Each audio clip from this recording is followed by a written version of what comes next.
నమస్తే friends, welcome back to our channel cook with Kalpana. ఇవాళ వినాయకుడికి 8వ రోజు ప్రసాదంగా అటుకులతోని సింపుల్గా ఒక ప్రసాదం చేసి పెడదామండి.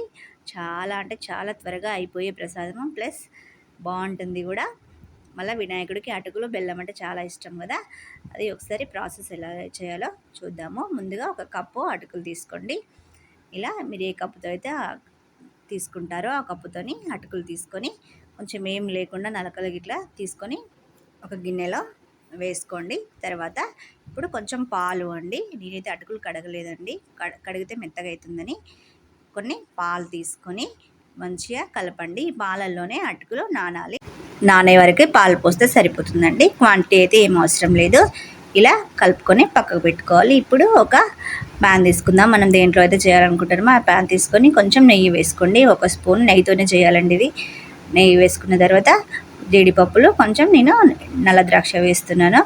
మీకు ఇష్టం ఉంటే ఇంకా వేరే డ్రై ఫ్రూట్స్ అన్నా వేసుకోండి. ఇలా మంచిగా నెయ్యిలో వేయించుకోవాలి. అది తీసుకొని పక్కన పెట్టుకోవాలి. వేగిన తర్వాత అదే ప్యాన్లో బెల్లం పౌడర్ అండి. ఇప్పుడు కప్పు అటుకులకి బెల్లం ఒక హాఫ్ కప్ అయితే సరిపోతుందండి. హాఫ్ కప్ కూడా అవసరం లేదు, తక్కువే పడుతుంది. ఇలా దాంట్లోనే బెల్లం వేసుకొని కొన్ని వాటర్ పోసుకొని మంచిగా కలుపుకోవాలి. ఏం ఉండలు గిట్ల ఏం లేకుండా, బెల్లం పౌడర్ కాబట్టి తొందరగానే కరుగుతుందండి. ఇలా మంచిగా కలుపుకోవాలి, ఉండలు ఏం లేకుండా కలుపుకోవాలండి. లేకపోతే కలుపుకోకుంటే ఎట్లా కింద అడుగంటుతుంది. మంచిగా చూడండి, మొత్తం కరిగింది కదా.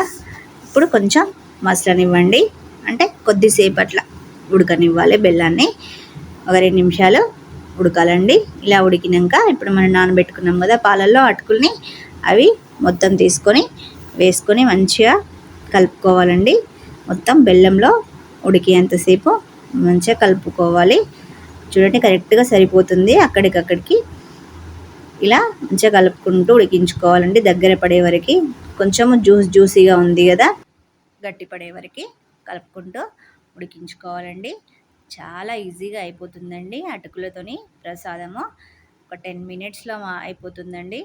చాలా అంటే చాలా త్వరగా అయిపోతుంది. మీరు కూడా ట్రై చేయండి. ఇది మళ్ళీ వినాయకుడికి ఎంతో ఇష్టమైన ప్రసాదం అండి, అటుకులు బెల్లము. ఇలా కలుపుకుంటూ ఆల్రెడీ దగ్గర పడింది కదండి. చూడండి, ఇలా దగ్గరికి వచ్చే వరకు ఉడికించుకుంటే సరిపోతుంది.